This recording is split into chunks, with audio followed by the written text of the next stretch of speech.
Marilyn Monroe rarely discussed her family and childhood, with her publicists creating a fake story about her being an orphan.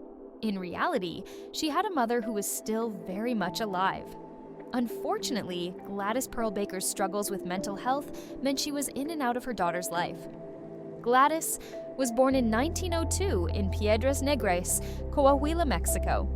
Her early years were anything but stable, as her father, a house painter who struggled with mental health issues and alcoholism, frequently moved the family around. By 1903, they'd settled in Los Angeles County, where he found work with the Pacific Electric Railway Company.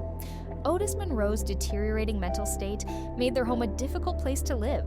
Gladys and her brother had to deal with their father's frequent headaches, seizures, and fits of despair and rage. Unable to care for her husband, Della Monroe institutionalized him, and he passed away in 1909. Now, the sole caretaker of her children, Della took jobs as a domestic worker and rented out rooms in the family home. Despite her efforts, the trio continued to face financial hardship, with additional turmoil coming from the matriarch bringing various men into their lives. At just 14, Gladys married Jasper Newton Baker, a businessman from Kentucky. Unfortunately, their union was a near mirror image of her parents. It was fraught with violence and abuse. They had 2 children before divorcing in 1921. Jasper took the kids back to Kentucky, despite Gladys being granted sole custody. 3 years later, Gladys married Martin Edward Mortensen, a meterman. Their relationship was short-lived, however, as she quickly grew bored of him and left. They divorced in 1928, but not before Gladys gave birth to her 3rd child. On June 1, 1926, Norma Jean Mortensen, aka Marilyn Monroe, was born. Despite being given Martin's last name, the identity of Norma Jean's father remained a mystery for decades.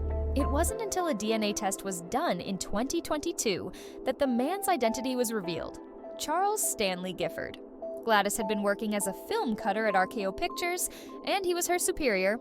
Unfortunately, Gladys began to struggle with postpartum depression and other mental health issues, making it difficult for her to care for her daughter. Within 2 weeks of Norma Jean being born, she was placed in the care of a foster family from Hawthorne, California. While she was given permission to visit on weekends, Gladys's presence in her daughter's life was sporadic. There was also an alleged kidnapping attempt, with her breaking into the residence and stuffing Norma Jean into a duffel bag. By the early 1930s, Gladys's mental health had begun to deteriorate even more. Similar to her father, she dealt with mood swings and paranoia, which, along with her son's death at 13 and an impending RKO strike, led to a nervous breakdown in 1934. She was diagnosed with paranoid schizophrenia and institutionalized at Los Angeles General Hospital before being moved to Norwalk State Hospital. Her hospitalization made it hard for Gladys to be involved in Norma Jean's life, leading her friend Grace McKee to become the girl's legal guardian. She also took over overseeing Gladys's care. Sadly, the treatment Gladys received failed to noticeably improve her condition, leading her to spend much of her remaining life in and out of psychiatric facilities. In 1946, Norma Jean and Gladys lived together, but their time in the same house was short-lived. The latter didn't approve about her daughter's pursuit of fame, and she ran off with John Stuart E. Lee. He became her 4th husband, even though he already had a wife and family. By the 1950s, Norma Jean, going by Marilyn Monroe, had skyrocketed to fame. Similar to her childhood, Gladys's involvement in her life was limited. However, that didn't stop the starlet from financially supporting her. The funds were used to ensure she had a place to stay. Marilyn's feelings toward her mother were complex. Despite the instability of her childhood, she kept contact with her. There was also always an underlying fear that she'd inherit her mother's issues. Marilyn's publicists tried to push the narrative that she was an orphan, and it was believed she was one until a journalist broke the story in 1952 that Gladys was alive. That being said, the blonde bombshell wasn't shy when it came to discussing her difficult upbringing. On the rare occasion she opened up about her private life, she described her mother as distant and troubled. Marilyn last saw Gladys in the summer of 1962, just a few weeks before her untimely death.